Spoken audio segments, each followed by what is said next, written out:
We are focused on the game at hand, but what I wanted our guys to understand is that even though we haven't started the way that we wanted to, and we haven't played like we think we're capable of playing, that everything that we set out at the beginning of the year is still right there in front of us. So I think sometimes when you start off, at 1-4, that you feel like things are lost, but that's not necessarily the case. Our guys are focused in; they understand what we got to get done, and we realize that trying to get a win this week against Jacksonville would do a lot of good for us.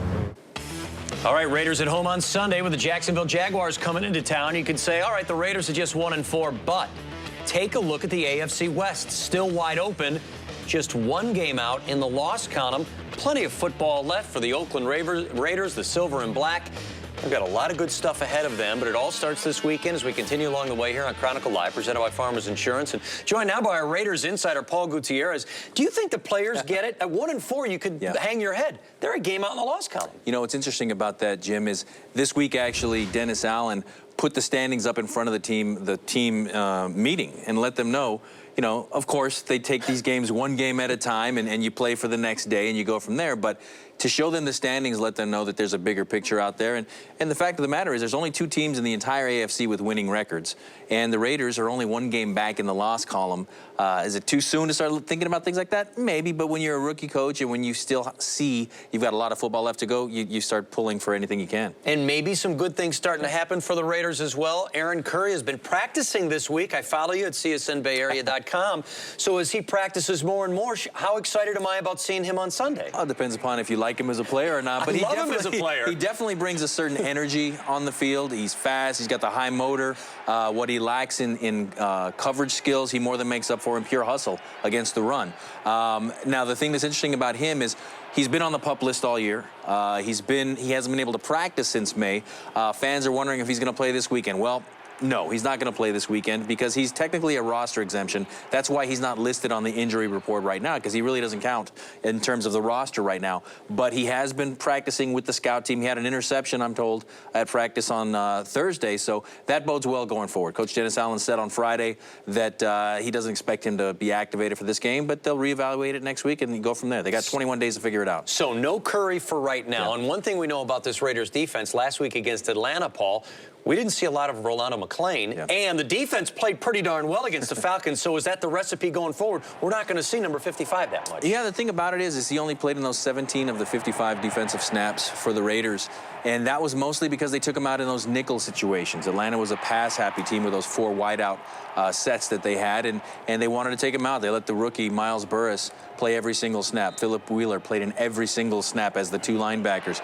Now you got Jacksonville coming in. They're more of a run-first team, and that's where Rolando McClain, I guess, excel might be too much of a big word there to use for him, but he does well against the run. He had a big run stop against the Falcons on the goal line, stopped him for a 1-yard loss. So I think you're going to see a lot more of Rolando McClain. So those fans that think they're done with him, he's not going to play as much anymore, he's been benched, not so fast. I think he's going to see a lot of time out there against the Jaguars run game. Good stuff at the website, by the way, with Rolando McClain against Maurice Jones-Drew. You got to go and read that. Let's stay with the offense, though, for a second with the Raiders. Carson Palmer, the leader, the quarterback, he comes out and calls it a must-win. Here you are in your 6th game of the year, and he's not guaranteed. He's saying must-win time for the silver and black. Why do you think he steps up and says that? Well, I think because he's the quintessential leader that this team needs right now. Standing there in that locker room after that loss on Sunday, he put it all on himself for that pick 6 he threw, said that entire loss fell on him. Now he's putting it on his shoulders that they need to win this weekend. And in the NFL, on any given Sunday when anything can happen, is it a must-win? Probably not, but in terms of getting themselves right and getting out of their own heads and putting a right step forward and getting in this nice little 3-game stretch of teams that they're playing, yeah, it's a must-win. It's a must-win because they're going to have another close-to-sellout crowd, and it's not going to be blacked out in the Bay Area. So must-win depends upon how you're looking at it. But, yeah, I'd say it's a must-win. They need to win this game. 85% sold-out. 85% sellout crowd is what we'll call. We'll give them some credit for that, though. The fans keep coming out to see these guys. Furthermore, on this team, with not just this game, but then the next 2 games afterward, they're in a 3-game stretch where they're taking on 3 beatable teams. So this 3-week window, how important is it for them to get right back in the race in the West? You trying to get me to say Carson Palmer must win 3 games? Must win 3. I want him to extend the must wins all the way out to get to 500. Yeah, and it goes back to what we talked about at the beginning with Dennis Allen. Of course, you take it 1 game at a time. You just try to win that game that day. But a journey doesn't start without that first step. So you get that first win against the Jaguars. Then you go to Kansas City and you do something to a team that you've been able to have some good success on the road against. Then you come home and you just keep building on it from there with Tampa Bay and Cleveland coming down. And you go into Baltimore, which is minus Ray Lewis. So these are the things that they need to do. The offense seems like it's getting that zone blocking scheme down a little bit better. The defense looked a lot better last week. Are they still doing more some of the zone? I know I talked to Lorenzo Neal sometimes, who handles the post-game live chores with us with Romo, and he says, you know, they're not doing as much of that. They're still trying it? They're still trying it. They're still trying it a little bit, and you see it, and I wrote about it this week on CSNCalifornia.com, was Mike Goodson has better numbers in that scheme than Darren McFadden does. And a lot of people look at that and say, well, then why did they have to fix the offense? Because they ran a predominantly power scheme last year, and they came in, and the new coaching staff said, no, we're going to do it this way. So growing pains, a lot of moving parts, and inevitably these are the things that they hope come together for them. You just hope for their sake that they don't run out of time before it does click. All right, any way you slice it, it is a big game coming up Sunday against the Jacksonville Jaguars, and immediately following the game, you switch over to Comcast Sportsnet California. They'll have all the coverage with post-game live. Paul will be out there. I think Kate will be out there as well. You got a full cast of characters with boots on the ground. Paul Gutierrez is our Raiders insider. Thanks for joining us, Paul.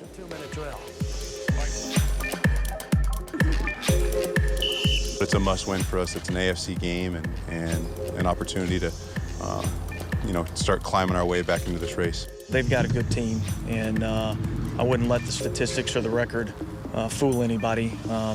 They're perfectly capable of coming in here and winning a football game. They've had the extra week to get ready for us, so we've kind of got to be ready for anything they might do.